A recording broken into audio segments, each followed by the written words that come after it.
What's going on, YouTube? So interesting video for you guys today. A lot of you guys know me, some of you don't. My name's Chase. I'm the owner of the Racebox. It's a 2008 Turbo Scion XB. I haven't made a video in a very long time, but I figured today is an excellent day to stop what I'm doing, make a video. I've actually got my motor out of my car right now. It's a 2AZ 2.4 liter Toyota motor. It's just the factory engine that comes in the Scion XB. The motor that I actually have right here is a fully built motor. It's got CP pistons, it's got manley rods, it's got Brian Crowder camshafts, it's got their springs, titanium retainers, a whole loads of stuff. It's ported head, factory crank, ported oil pump, all kinds of good stuff. Runs a precision turbo, and the motor for about a year has been making around 550 horsepower, give or take. Last time I made a video, the car was making around 360. So quick little recap of what this car has been through. About 2 years ago, I built the car, I built the motor, and ran it for about a year pretty hard. I raced it a lot, I beat on it a lot on the street, and just had fun with it, drove it a lot. About a year into that build, the motor started smoking.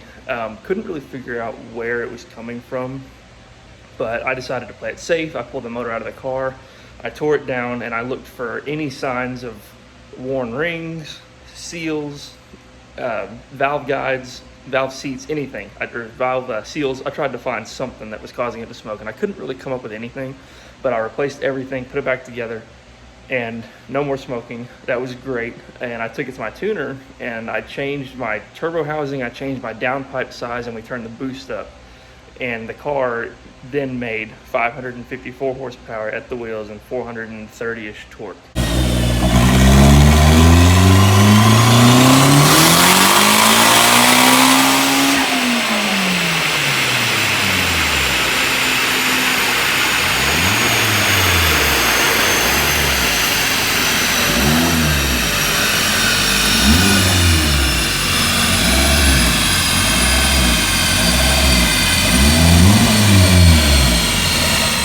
Which is fantastic numbers out of a little 2.4 liter four cylinder that I built by myself. So here we are about a year later after that first rebuild, and we have another issue with this motor, and it's unfortunately not as simple as smoking. This time we've got a problem internally somewhere. Nothing has had a hard failure. The motor was running when it was pulled, but at the track, I was racing at Street Car Takeover, and the car, it felt like the car hit a rev limiter. It hit something hard, it quit pulling, and it was cutting out. So I was like, I shut it down, and I took it back into the pits, pulled the spark plugs out, because when you run this kind of power, you kind of have the car has a tendency to destroy plugs. But I pulled the plugs out, and cylinder number 4 plug was closed up. The electrode was touching the porcelain part of the spark plug. So I couldn't really figure out why that happened. So I put brand new plugs in it, fired it up, and it ran just fine. Listened for noises, checked some small things, couldn't find any issues. So I did a really light pass, pulled it back in the pits, everything was fine. So I went back out and did another pass, a full pass, and the car ran its best mile an hour that day. Pulled it back in the pits, pulled the plugs again, and everything was fine. So we just kind of couldn't really figure out what happened. It was either detonating and it closed the plug up, which seemed a little bit unlikely because it was just one cylinder, or 2, it was a defective spark plug. And that's kind of what I marked it up as, a defective spark plug. Considered myself lucky that nothing worse happened, and drove the car about an hour and a half home. Anyways, about a week later, I got the car out and I drove it to work and got into it a little bit on my way to work, and the same thing happened. It started cutting out again real bad. And I was like, oh crap, here, now it's got a real problem. This is no way I've got another defective plug in, my engine. But I didn't want to jump to conclusions, so I drove it to work really easily. Got off work, drove it home again, really easy, and immediately pulled the spark plugs out. And that same cylinder, number 4, closed another spark plug up. So there's something either coming apart inside the engine that's hitting these plugs and closing them up, or the same piece that did that at Streetcar Takeover is still in there, which I find unlikely because I drove the car, an hour and a half home. The motor turned over tens of thousands, hundreds of thousands of times from the time I went home to the time I drove my car for work and all that. So there's got to be something coming apart. I ran compression checks, cylinder 4s down about 30 to 40 psi, and I checked with my bore scope, and you can see the top of cylinder 4 has a bunch of little pits from something bouncing around. It's not horrible looking, but that's what we're going to find out today. I'm going to tear this motor down, and I'm going to do talk a little bit about what I've done to get this motor to hold this kind of power reliably. This is by no means going to be like a how-to. This is not meant to be a tutorial of how to disassemble or build an engine. I'm probably not going to do a build video because it takes so much time, and I'm trying to get this done in about a week. And recording a build video with all the cleaning and the meticulous details that has to go into putting a motor together, I just won't have time to film it. But I did want to film the teardown. I figured that'd be fun for you guys to see. And frankly, I'm really excited to kind of see what's going on, regardless that it's actually broken. It always sucks when our race car breaks, but I just want to kind of share what's going on with this, kind of describe what it's like to drive and maintain a car that makes 550-ish wheel horsepower that only came with about 160 from the factory. So that being said, I'm going to start with showing you what I found with my bore scope. This is a bore scope I have, nothing special. It's a 1080p Yanama off Amazon or something. It's like 50 bucks. Like I said, nothing crazy, but it helps. It's better than having to use one that you plug into your computer or use a laptop or whatever. So bear with me here for just a second. So I'm going to get this camera down in the hole, and then I'm going to show you what we see. So here we are in the cylinder. You can see the valve right here at the bottom right of that screen. That's the exhaust or intake valve that's open. So you see those pits right there? All those little dings are as a result of something bouncing around inside the engine.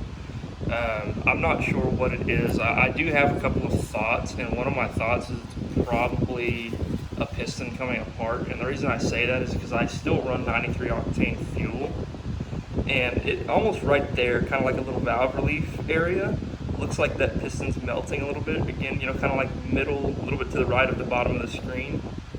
It looks like a piston's coming apart there. It's kind of hard to tell with this camera, but if you go to this side, it kind of looks a little bit different. Like I said, it's just kind of hard to say without pulling it apart. But that's what I'm thinking. I think I have a piston coming apart, whether it be to running lean, because, when we tune these cars, they're tuned off one oxygen sensor, and it takes a combined O2 reading of all the cylinders. They all funnel into one exhaust pipe, and the O2 reads off that. So if you have one cylinder that's running lean, you can't really catch that because you're going based off of one reading on all four cylinders. So the only way around that is to run 4 wide bands, and that gets kind of expensive because the computer that it takes, the ECU engine management that it takes to run 4 wide bands and run, adjust individual injector trims gets pretty costly, pretty expensive, although it is way more reliable.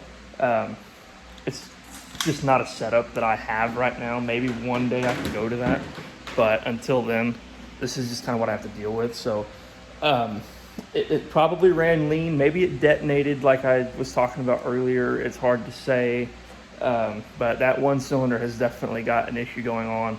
We're going to take it apart. We're going to look at it. We're going to try to figure out why it happened and correct it from there.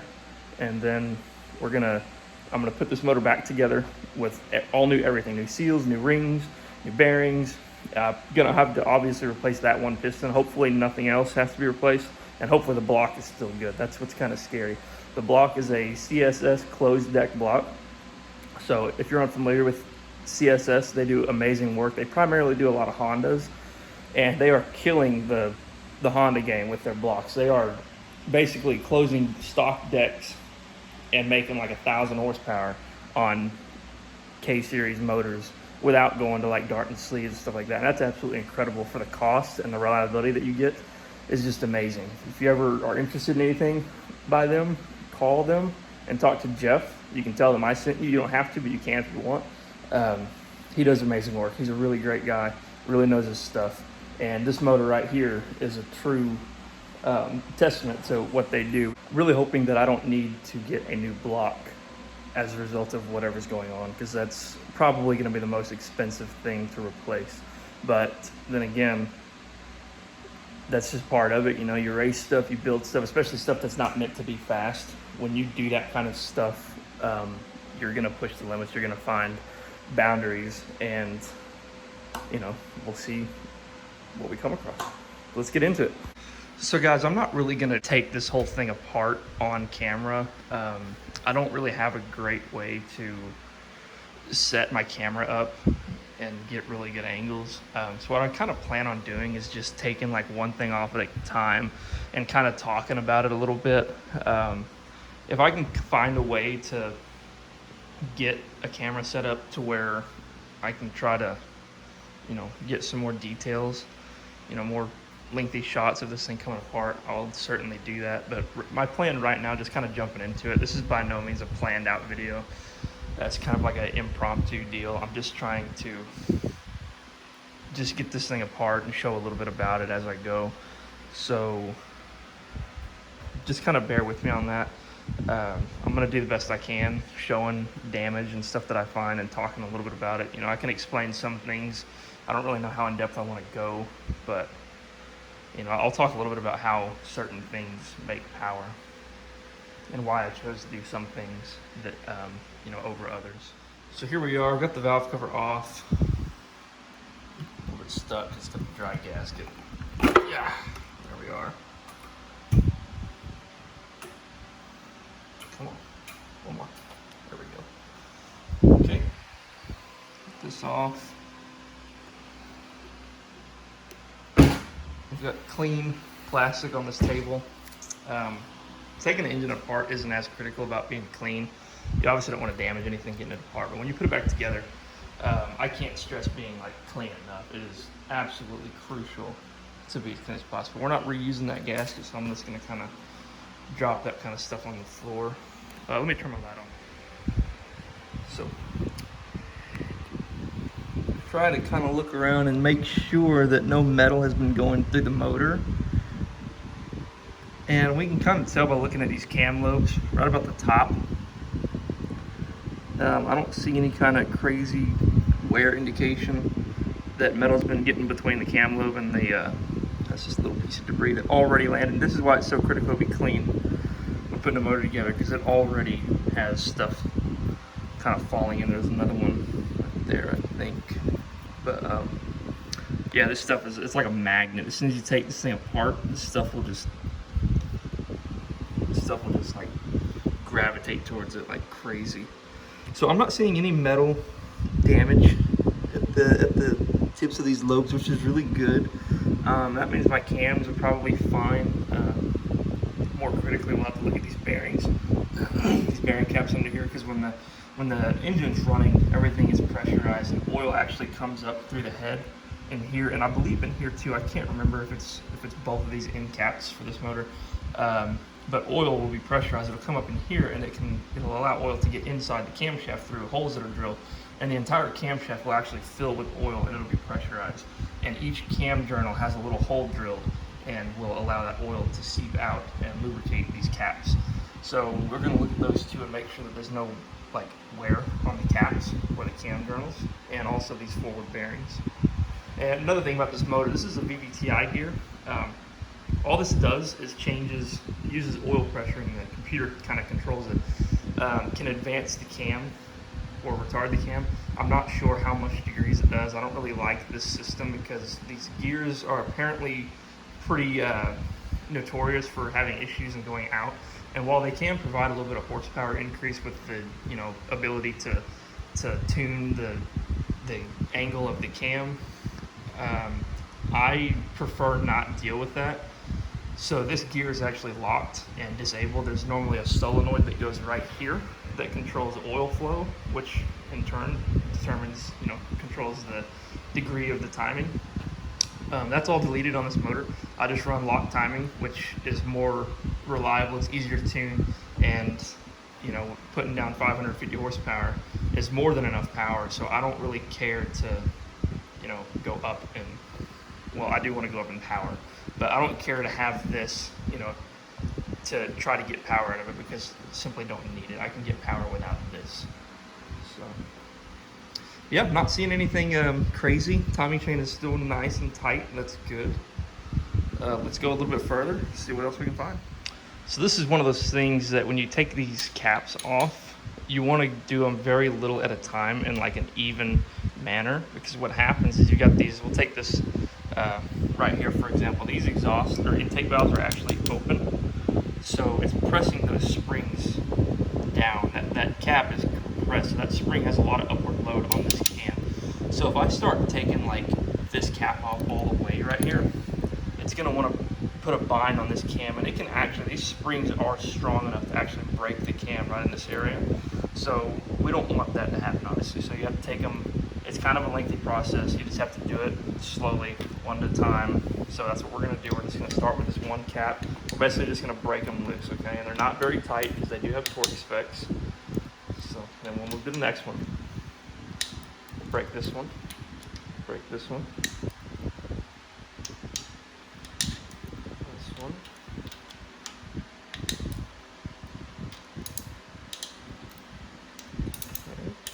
And then I'll move to these 12 millimeters here in just a second. But now I'm going to start with this cam. You don't really have to start at a particular end. You just want to do it a little bit at a time. You know, you're going to get a little bit of load on it because the tolerances are so tight. There's no room for the cam to really move one way or another. So as soon as I loosen these, the cam starts kind of loading up in different areas. So you just go slow, take your time, and you'll avoid damage to your motor. These are like $600 something camshafts. Definitely don't want anything bad happening to them. So anyways, I'm not going to bore you with this meticulous little task. Just wanted to kind of throw that out there and show you what goes into taking this thing apart.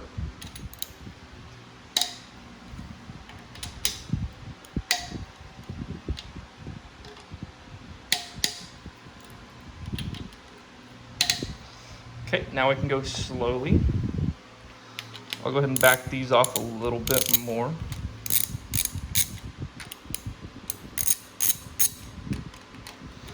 Just like that. Now I'll go back to my 10 millimeter. This cap's actually loose, so there's no load on that one yet. These cams are pointing up, so they're not really going to get much load. But these right here, since their lobes are aiming down, those are going to be the ones that get load. Same with these right here. So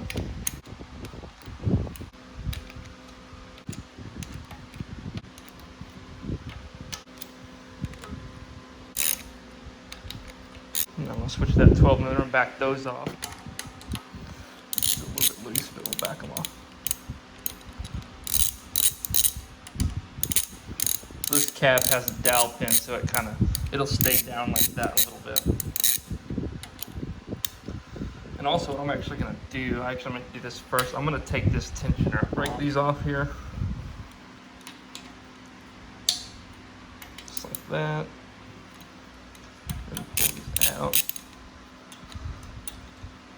By the way, y'all aren't allowed to judge my parts bin. Yes, I do like Yu-Gi-Oh! And these absolutely make amazing bolt holders. I use them all the time for just about everything I do. Okay, so we'll get this nut off. This thing's gonna try to shoot out. There we go. Now once we get this off here, you can see the cam go loose. When I push on it, it's gonna push the guide away. See, there it goes. So now it's loose over here. So that'll help prevent the cam from, or help prevent the chain pulling down this way and lifting up the back of the cam.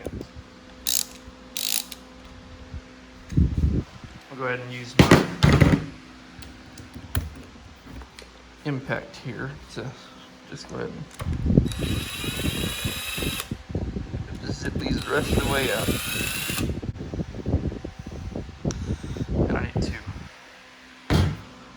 pop this up too. So I'll take my pry bar, and you don't ever want to pry on anything in an engine too aggressively. It just takes a little tiny bit to get something to move. So we have another little lip there. we can just, there we go. Just wanted to pop it up a little bit. That's all I need to do.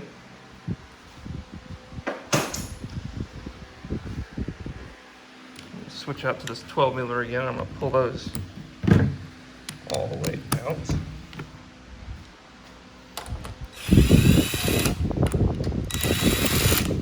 That, those are good. As you can see, the chain is loose.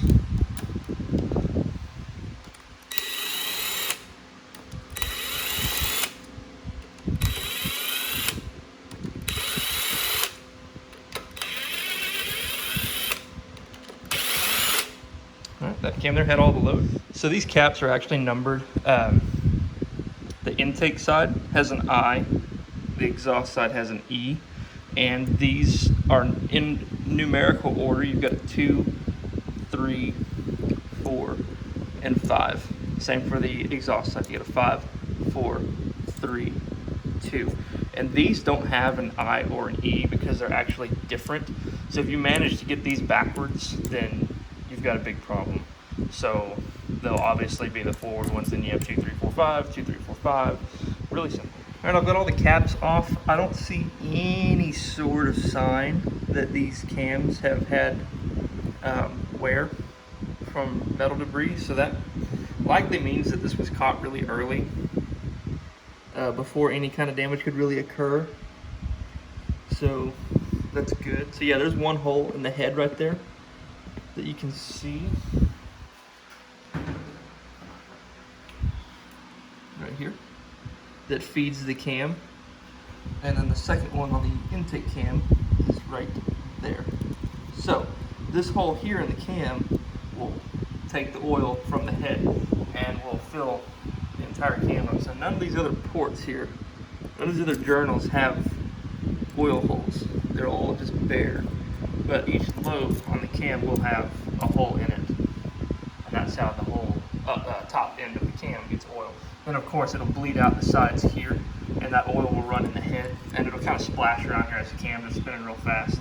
It'll splash around inside of the head and the valve cover. It'll lubricate the buckets between the cam lobes and everything, and then it'll just drain back down. There's holes. Let's see if I can find some. Kind of hard to see. I think they're actually underneath, like under here. There's gonna be like drainways back down to the crankcase. They'll run down the block into the oil pan again, and then the cycle will start all over. We're gonna get the front engine cover off, and that's just a series of bolts, 10mm and 12mm. I'm gonna zip all those off, and then I've got to turn the motor over, and that's when we're gonna lose some oil and stuff out of the top end. So I'm gonna try to have a bucket or some kind of way to catch oil as best I can. And then we got to zip the oil pan off. Matter of fact, I may not turn the motor upside down. I might. That's kind of like the lazy way to do it. Just spin the engine mount or engine hoist. I might just get lazy and get under, or do it the harder way and the cleaner way, and just take the oil pan off in the bottom, and then pull this front engine cover off that way. Try to minimize some oil. I think that's what I'm actually doing. So I've got everything, all the bolts out of the pan, all the bolts out of the front cover. So you can see the front cover has these studs right here, and they actually go through the pan. So we have to basically drop the pan first, and then we can pull this front cover off this way. It's a lot easier to just do it that way. So just got the pan off, and you can kind of see a little bit of metal in here. I'm actually going to stick my magnet in here and just kind of run it through a little bit, like that. Different areas of the pan, pull it out. I don't see, sorry, the camera's not focusing on this, hold on.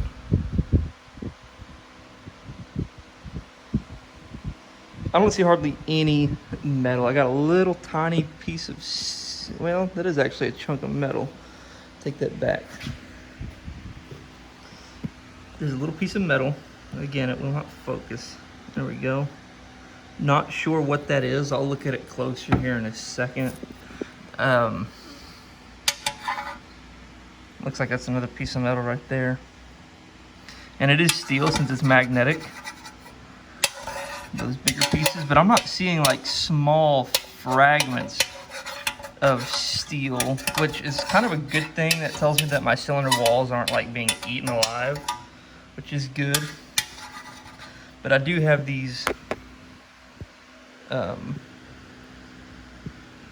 that's actually sealant. That just stuck. So I thought I had more metal, but that right there is just sealant. Right here, that's a little piece of this silicone for the pan right here that got in there. Probably when I just took it off. That piece right there is the only hard piece of metal that I see.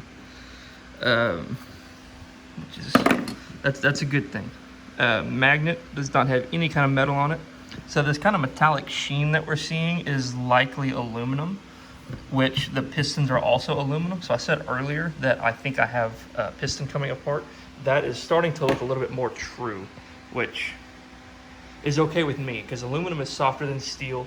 So if aluminum is going to come apart, it's less likely to damage the cylinder walls than if it was something else, you know, a crankshaft or a bearing, a rod bearing coming apart. Those are more likely to kind of score the cylinders and stuff, which obviously I knew that it wasn't a crankshaft coming apart because of what we have going on in the top end of the motor. But prying the front cover off now, really pretty simple. You just want to get something like a screwdriver and just kind of apply some pressure. If you can't get it, don't really force it. Just try a couple of different spots. I'm not sure what all areas I have to pry on. Actually, I'm going to need something a little bigger than my screwdriver.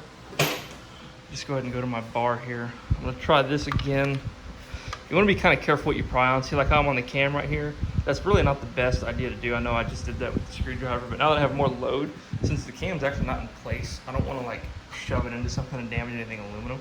So I'm actually going to move down here. There's a small spot right there that I'm going to try to maneuver this thing into. And we're going to put a little bit of pressure on it, see if we can't get that seal to pop. There it goes. Seal just popped. See how that's loose?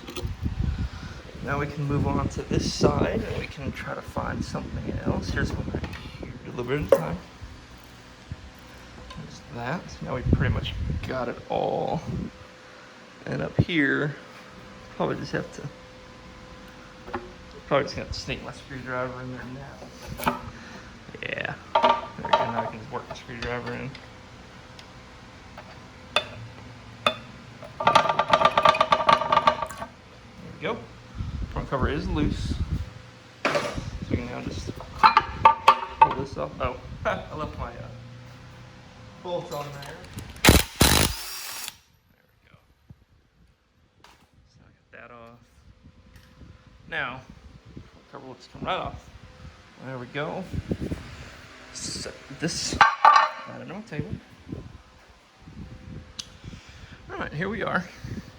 We've got the oil pump down here. This is the oil pump drive, obviously, and it runs off the crank with this small chain. This is the tensioner for the oil pump chain. This is a reluctor wheel, so this is what the crankshaft position sensor that sits right here reads. It counts these teeth, and that's how it determines the timing of the motor. We're going to pull this off. It has this F that I assume means front of the motor, so we don't want to put this on backwards. It's a very snug fit. These require a little bit of kind of a depth that they like walked off real slow. I might have to put the camera down for this. But anyways, what we're gonna do next, I'm gonna pull this stuff off. I'm gonna get the chains off. I'm gonna get the guides off. The guides are just, they basically just, well, this one here with the tensioner just hinges on this one bolt. See how that's kind of loose?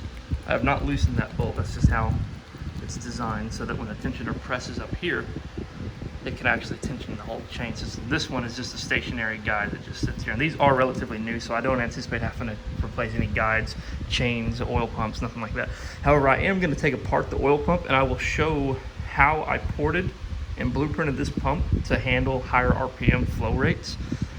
And we're also going to be taking it apart to inspect that no metal went through it and tore anything up, which I don't anticipate because we have kind of determined that that is aluminum that's going through the motor and not steel. And we'll go further. And this right here, you can actually see the crankshaft right here, and this is one of the caps that holds the crank in place. And once we get all this off, we'll be taking the head off, and then we'll be spinning the motor over, and we'll be taking the bottom girdle off so we can get the rods and the pistons out, and then we can, that'll get to the real fun. We'll start seeing exactly what kind of damage we have inside this thing. All right, here we are, everything off. Got the cams out, got the guides off, got all the oil pump drive, everything like that. Everything's off. So now we're gonna go ahead and pull the head off, and then we can get a better look at that piston and see if we can't find something. What's going on with this thing? Cylinder heads have to come apart in a certain order. And when I say that, I mean the torque that you take the bolts off. You can't just start zipping them all off. However, you don't have to go slow, you know, like quarter turn or anything like that at a time. So what we're actually gonna do is we're gonna start with this middle one here. It's kind of like this 1, 2, 3, 4, 5, 6, 7, 8, and 9. So you're constantly doing like an X, and you're working from middle out. So I'm gonna do that real quick because these torque to over 100 foot-pounds, and I'm not gonna be able to hold my phone and hold the engine stand at the same time. Okay, I've got all the head bolts off, well, the head nuts rather. So it does have ARP studs all off. So now I'm about to pull the head off, and again, that's not really something I can do holding the phone, but I will get right back and we'll see what it looks like under this head. Okay guys, it looks to be exactly as I suspected. We've got a large chunk of piston missing right there between the intake valve release. Part of the crown of the piston has come off. It's supposed to kind of have a shoulder just like this right here. That whole piece between the two reliefs is actually missing. And what you're actually seeing right there is the top compression piston ring. So it is a very good thing this motor came apart.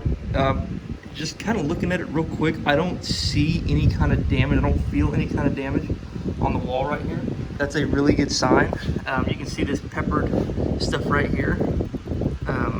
That could just be like debris in the carbon layer right here, because it's actually where the combustion happens. So it's actually a little bit of carbon deposits there. I do feel impregnation in it, but again, it could just be the carbon that I'm feeling and not the actual cylinder wall. So this will have to go to a machine shop. I don't really trust my own expertise to just make that call. I'll take the block to a machine shop and have them tell me if they can clean it up or not. This block has been bored over 1/2 millimeter already. I'd rather not go up another size because then I have to replace all my pistons, and that, as you can imagine, gets more expensive. But by the way, since I am in here, this is the closed deck block by CSS. It is a beautiful job. Oh, I've also got copper O-rings. This helps keep from like blowing head gaskets and such. But it's a beautiful block, very well done. I absolutely love this, and I do believe that this closed deck block is a huge contributor to the reason that this motor can hold so much horsepower. But I'm going to keep getting further into this thing, and we can get a better look at how these cylinder walls actually. Okay, I've got the motor upside down. I'm going to start taking apart the oil pump and the bottom girdle, and then I'm able to pop these rod caps off, and we can begin to basically pull the entire motor apart. I'll get the crank, rods, pistons out, and go from there. So right now I've actually got the oil pump loose. I will need to pry up on it just a hair to pop it out of place because it's held in by dowel pins.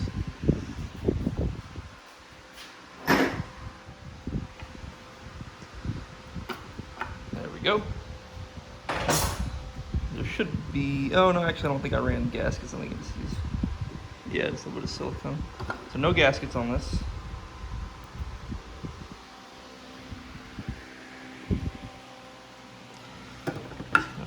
Here, I don't have a huge table, so I'm limited on space to where I can put everything.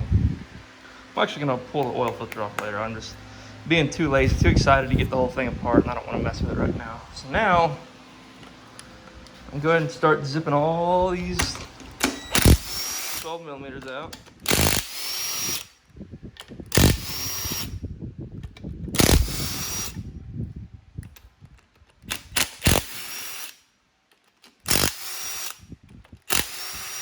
There is one actually under the oil filter, I just remembered, so I will have to take that off. I don't get to be as lazy as I was hoping I would get to be. Everything, oh, there's one down here. And then I believe the last one is under the oil filter.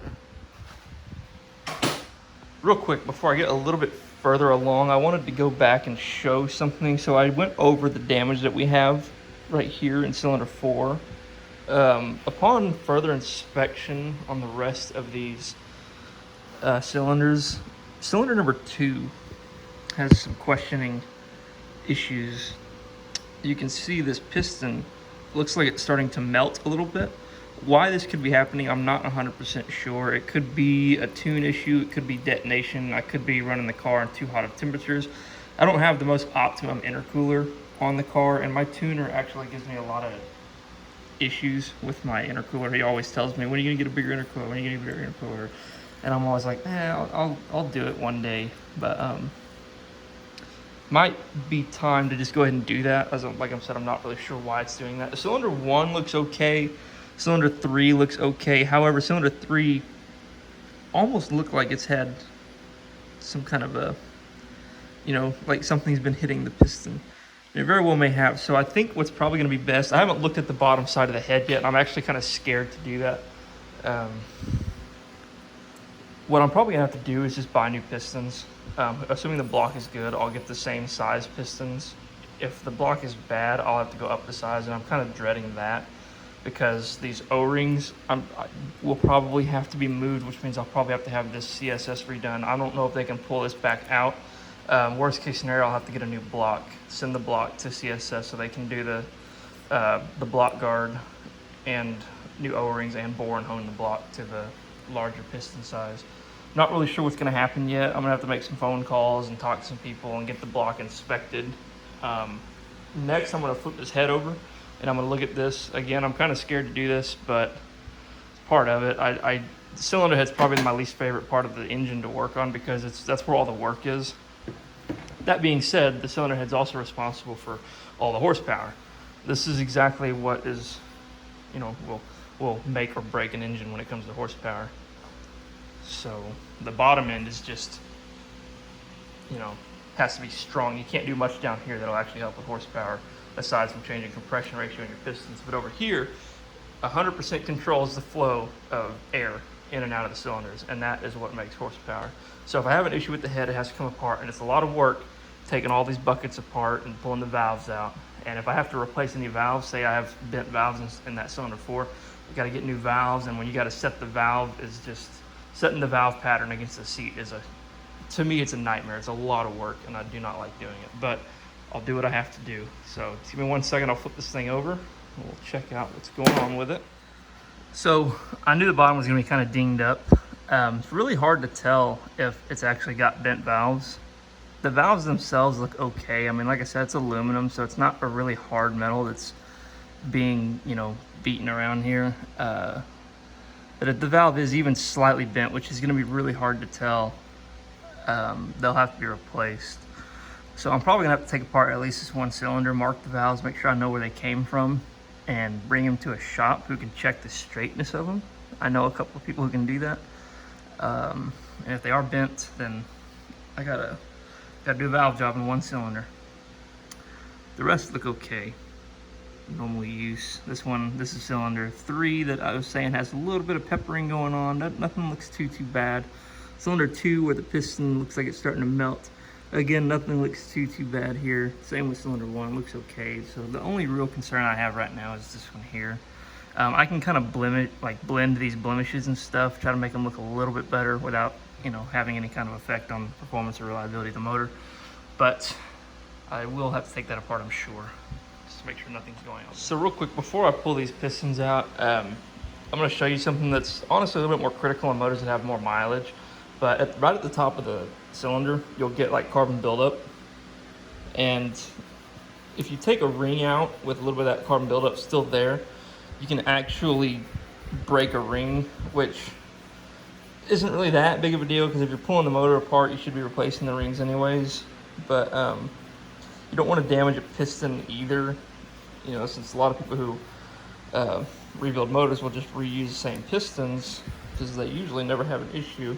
But you want to take something like steel wool or like a really mild Scotch-Brite and just kind of hit that lip real quick and take a little bit of that abrasion off. And that'll help prevent any kind of damage when you pull this motor apart. Don't have to go crazy, just tear a little bit of that black stuff off. That'll help with you know, the ease of removal and just trying to, you know, it's good practice to always do something the right way rather than just doing it how you want. So always try to practice the proper method of engine assembly, and that'll save you a lot of time and money and effort in the long run, hopefully. But when you race cars like this, something is always bound to happen. You're always going to have issues. You're always going to be working on stuff. So now we're ready to flip this thing over, pull the rods off, and pull the rod caps off. Then we're going to get these pistons out and get a further view of what's actually going on. So I got cylinders 1 and 4 done, since those are the ones that are up together. The way I like to get these off is using like a soft end hammer. I've got this little cheap plastic nylon, whatever you want to call it, hammer, and I'll leave these screws about 1/4 of the way up. And then what I'll do is I'll just tap it each end. Not too hard, you don't want to beat the hell out of it. But slowly, there you go. You'll see the rod separate. These dowel pins are on there a little bit tight. So you just want to give a couple of taps to each side.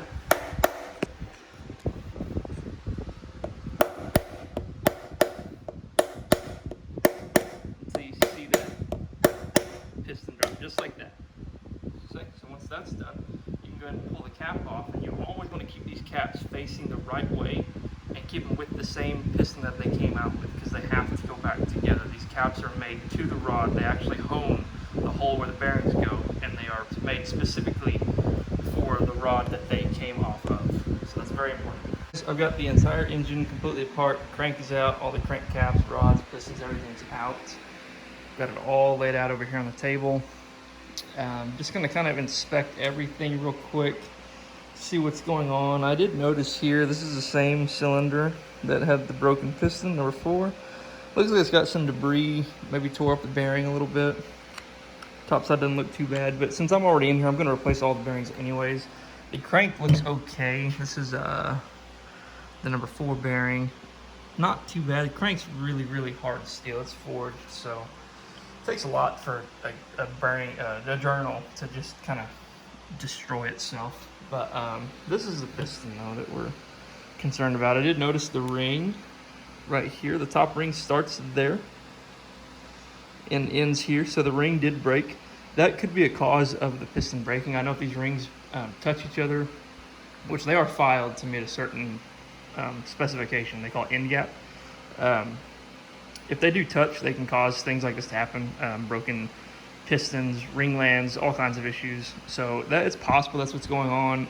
Maybe the piece broke and then the ring broke. It's kind of hard to say. I don't know enough about all of, looking at damage. I can't really exactly tell what happened. I'll run it by a couple of people, my tuner, engine builder that I know, see if we can't figure something out. The side of the piston though really doesn't look too bad. It looks normal. Pistons always are going to have a little bit of scoring and stuff on the side. That's very normal. Both sides are like that. All the way down to cylinder 1 that had no issues. It's got the same kind of scoring there. And that happens when you have like looser tolerances. The piston's actually able to kind of like do like this a little bit in the cylinder. And that kind of contributes to some of that wear that we see on the bottom of the skirt. Like I said, very normal, not concerning about that at all. I'm not so sure that we're gonna have damaged cylinder walls. It's not looking too bad to me. Granted, all I have is the ability to just look at it with my own eyes. I'm gonna turn this light on. It's got a little bit of debris in there, of course, but I'm not seeing, a lot of that looks loose. Maybe not, it could be actually on the wall.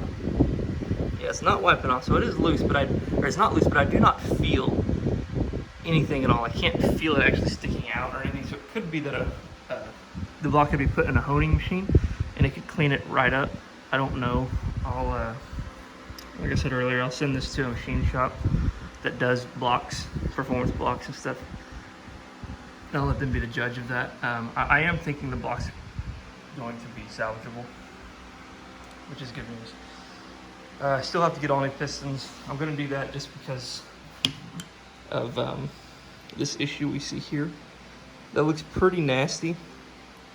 Probably getting ready to do the same thing. And so since this is on the same side, these are the intake valve reliefs right here. You can tell because of the meat that's right here where my thumb is. is really thin, and on the other side it's a little bit thicker. Right there is a little bit thicker than it is right here, and the intake valves are bigger, so the piston has bigger reliefs on the intake valve side.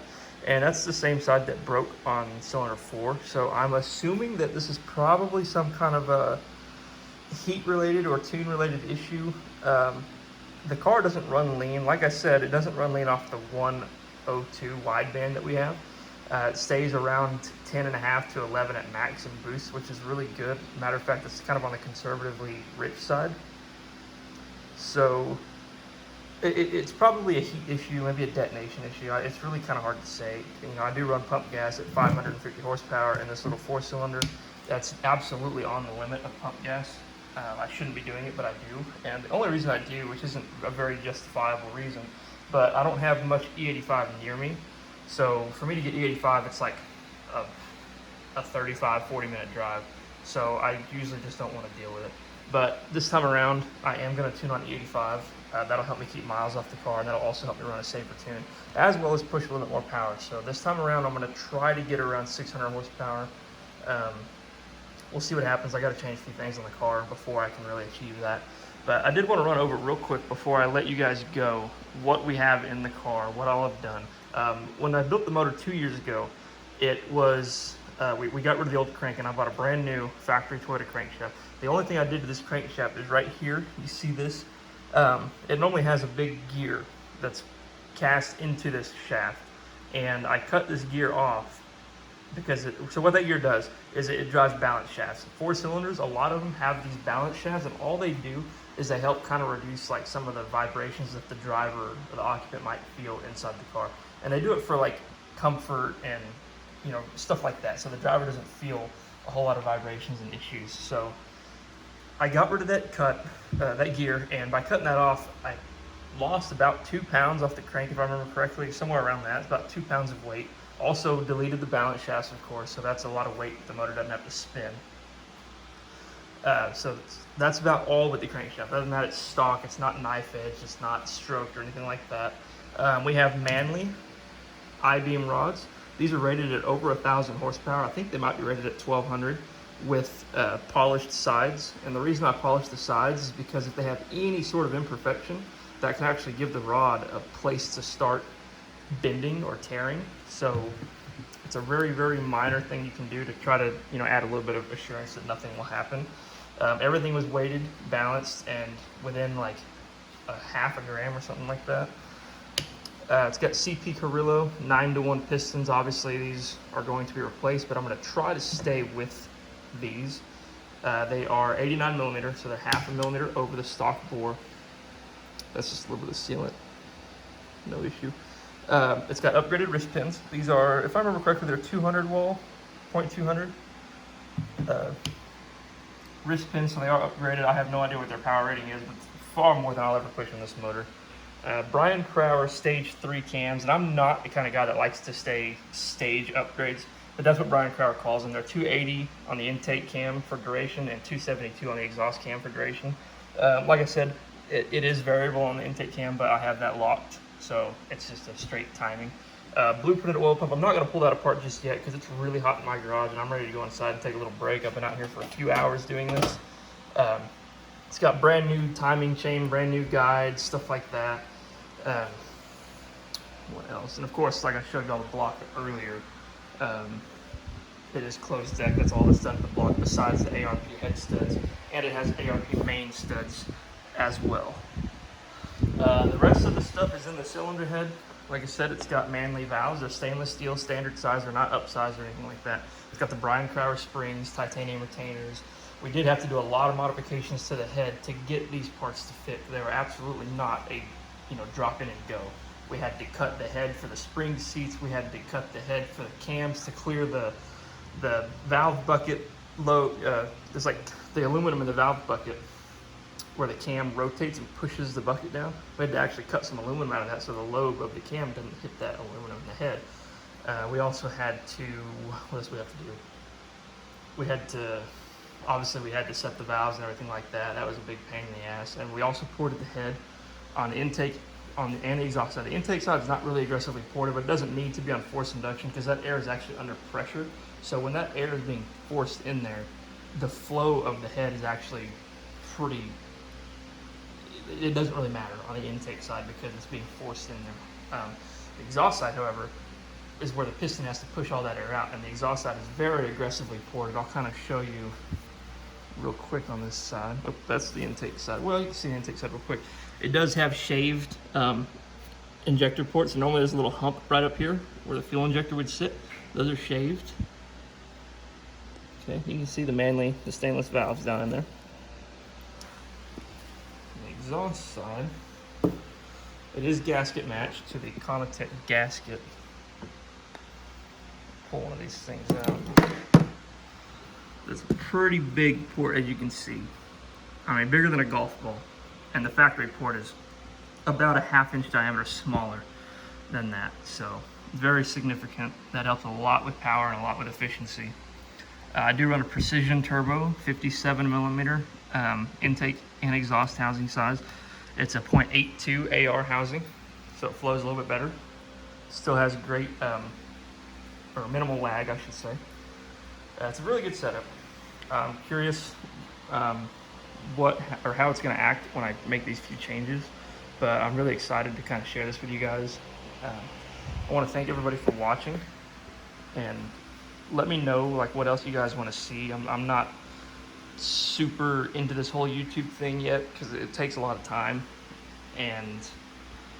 but I'm kind of getting into it. You know, I want to try some things and basically see what else I can do with this car, and I want to share it with people. It's really fun. A lot of people like the car. I get a lot of attention at car shows and meets and races and stuff like that, as expected. You know, when you have a 500 horsepower toaster, a lot of people are curious about it and want to see it. So I want to start sharing that kind of deal. Not too interested in doing how-tos and stuff like that, because that takes a lot of time, and not necessarily that there's liability involved, but I don't want to try to tell somebody how to do something that ends up not working for them. That would make me feel bad. So if you do want to get into doing this kind of stuff, just practice. Start with something small and go from there. You know, don't just jump right into something like this. Doing this kind of stuff is very expensive. Even I do it all by myself. It is very expensive. I have a good paying job, but this is still hurting my pocketbook pretty good, just having to do a rebuild, because these pistons alone are around $700, and that's just to get them to my door.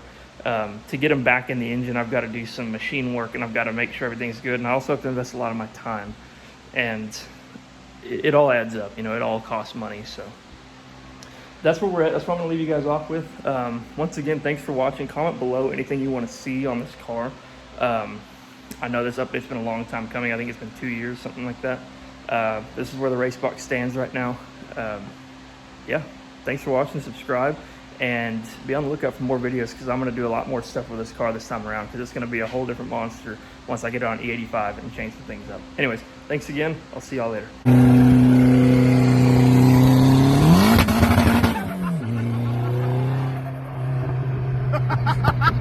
That's badass.